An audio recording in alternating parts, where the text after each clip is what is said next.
মনে রাখবেন মুসলমান, জায়গায় জায়গায় এখন এই ফিতনা ছড়ানো হচ্ছে, শুধু লা ইলাহা ইল্লাল্লাহ লেখা। এটা মুসলমানদের কালেমা নয়, এটা একত্ববাদের ঘোষণা। এই ঘোষণা যে কেউ দিতে পারে, কিন্তু এই ঘোষণার পরে মুহাম্মদ সাল্লাল্লাহু আলাইহি সাল্লামকে নবী মেনে নেয়া, এটাই ঈমানের পরিচয়।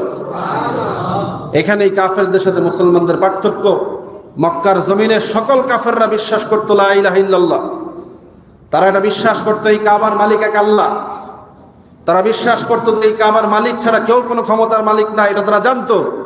এজন্য ওই কাবার মালিকের ঘরটাকে তারাও তাওয়াফ করতো উলঙ্গ অবস্থায়।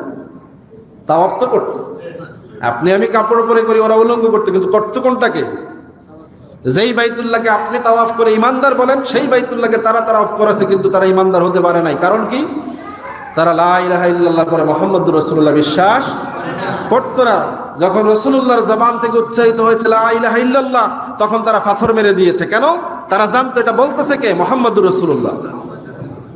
যদিও রাসূল শুধু বলেছেন লা ইলাহা ইল্লাল্লাহ, কিন্তু পাথর মেরে দিয়েছে।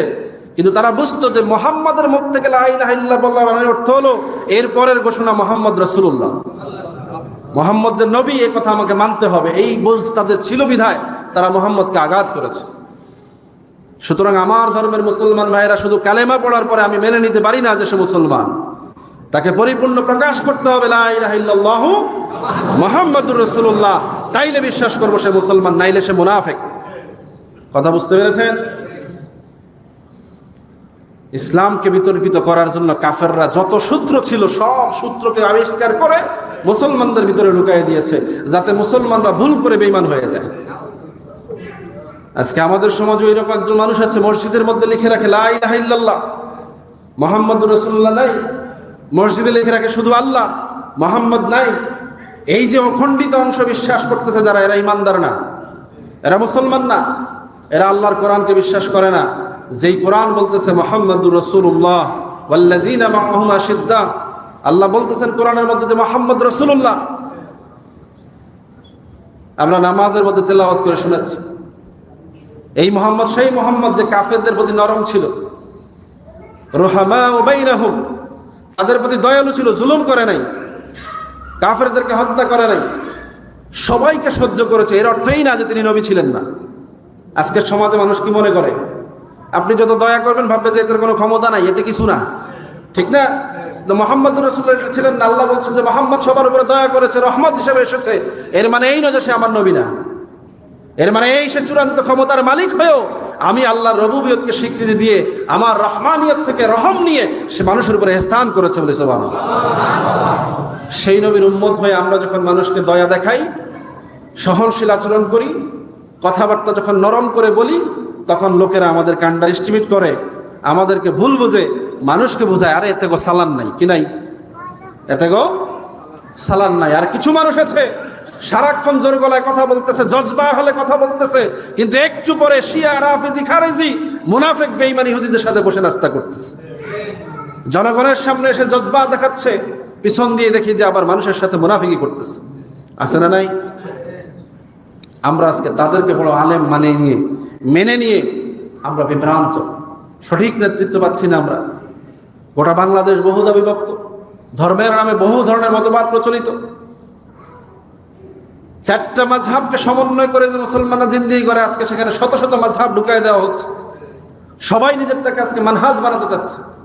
আছে না নাই? আহলে হাদিস সালাফিরা মাযহাব মানে না, তারা এটাকেও মাযহাব বানাতে চাচ্ছে।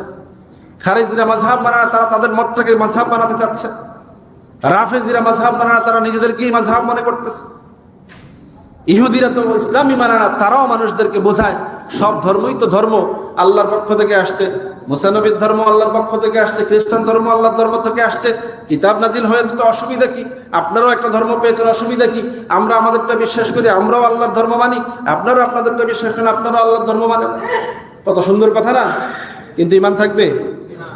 মুহাম্মদুর রাসূলুল্লাহ আসার পরে, কোরআন নাজিল হওয়ার পরে সমস্ত কিতাব ব্যান্ড করে দেয়া হয়েছে, সমস্ত নবীদের নবুয়তকে স্থগিত করে দেয়া হয়েছে। এই ধর্ম আসার পরে, নবীজির দাওয়াতের পরে সমস্ত উম্মতের জন্য দায়িত্ব কালেমা পড়া, লা ইলাহা ইল্লাল্লাহু মুহাম্মাদুর রাসূলুল্লাহ।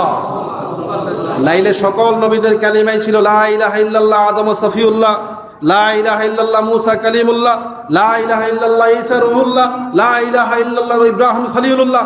কার সাথে লা ইলাহা ইল্লাল্লাহ ছিল না? সবার সাথেই ছিল, কিন্তু যখনই নাম যুক্ত হয়েছে ওই নবীর, ওই নবুয়তকে স্বীকার করা হয়েছে।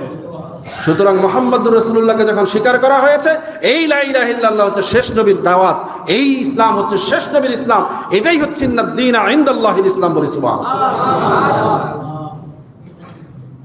এই সূক্ষ্ম বুঝ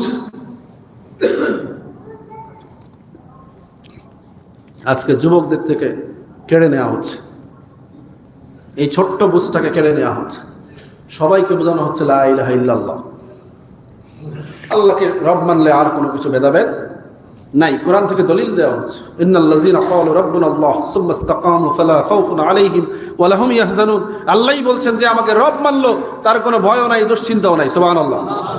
আমরাও বলি ঠিক আছে, এই কথাই সত্য, আল্লাহ বলেছেন, কিন্তু এরপরও আল্লাহ যখন বলেন মুহাম্মাদুর রাসূলুল্লাহ, মা কানা মুহাম্মাদুন আবা আহাদিন মির রাসূলুল্লাহ, এইভাবে যখন আল্লাহ বা রাসূলের কথা বলেছেন, তখন লা ইলাহা ইল্লাল্লাহর সাথে মুহাম্মাদুর রাসূলুল্লাহ না বললে কোরআনকে অস্বীকার করা হয়ে যায়। কি বলেন ঠিক না?